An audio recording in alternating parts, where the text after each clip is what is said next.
Good morning and welcome to the History Office News Bulletin for the day. This is Krishant for the day's news. Now, the headlines. Staple visas for Arunachal athletes unacceptable. External Affairs Ministry slams China's move. Era of global boiling has arrived, warns UN Chief Antonio Guterres. Russia making efforts to avert food crisis. Putin tells African nations. India women draw against Spain in Spanish Hockey Federation tournament. Now the news in detail. Three martial arts players from Arunachal Pradesh were issued staple visas by the Chinese embassy ahead of the World University Games in Chengdu. These visas are attached to a separate piece of paper instead of being stamped directly in the passport. China issuing staple visas to Arunachal Pradesh athletes is not a new happening. China has committed the same exercise in 2011 Asian Karate Championship and in 2011 Youth World Archery Championship, which made the athletes from Arunachal Pradesh to miss these international events hosted by China. The act is seen as China's contention to India's sovereignty over Arunachal Pradesh. The dispute, having the potential to escalate tensions between the two countries, is seen as a means China is using to assert its claim over Arunachal Pradesh. The Indian External Affairs Ministry has come up with a strong condemn against the Chinese act by stating that it was unacceptable and has lodged a strong protest with the Chinese side to reiterate its position. Ministry spokesperson Arindam Bakshi said that India wanted to restore peace and tranquility in areas like line of actual control, and further added that Indian Prime Minister Narendra Modi and Chinese President Xi Jinping in the G20 Bali summit last year spoke regarding the need for stabilizing bilateral relations. The era of global warming has ended and the era of global boiling has arrived. The United Nations Secretary General Antonio Guterres has said after scientists confirmed that July has recorded the world's hottest month. Antonio further stated that there is still possibility of limiting global temperature rise to 1.5 degrees Celsius above pre-industrial levels, which can evade the worst of climate change. He urges nations to adopt a dramatic immediate climate action.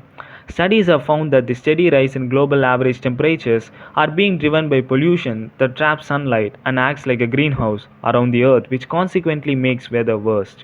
Scientists are expecting this year to be hotter than usual because of El Nino, a natural pattern of wind and water that heats the planet, is returning after 3 years of its cooler counterpart, La Nina. World Meteorological Organization Secretary General Peter Talas opined that the need to reduce greenhouse gas emission is more urgent than ever before. He added, "Climate action is not a luxury but a must." Russian President Vladimir Putin told African countries that Russia promises to offer free grain to 6 African countries. Mr. Putin said this statement after withdrawing from Ukraine grain export deal. He added that Russia can replace Ukrainian grain both on commercial basis and as grant aid to the neediest African countries since he is expecting a record harvest this year. He announced exporting of 50,000 tons of grain aid to Burkina Faso, Zimbabwe, Mali, Somalia, Eritrea, and Central African Republic in the next 3 to 4 months.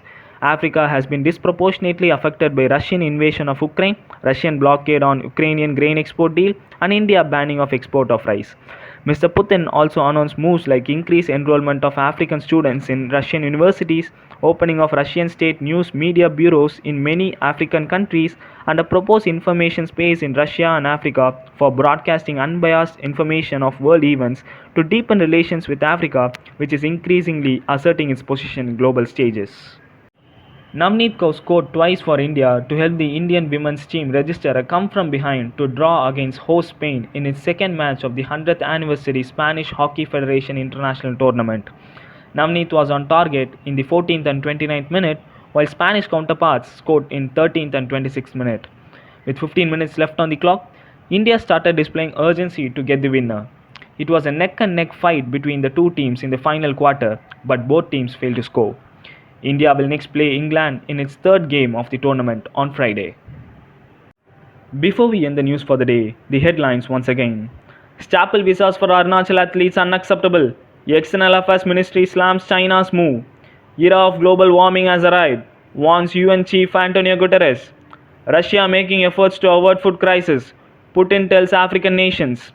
India women draw against Spain in Spanish Hockey Federation tournament. That's it from the news desk for the day. Thanks for joining us. Have a great day. For more elaborate news, please subscribe to our channel, The History Office.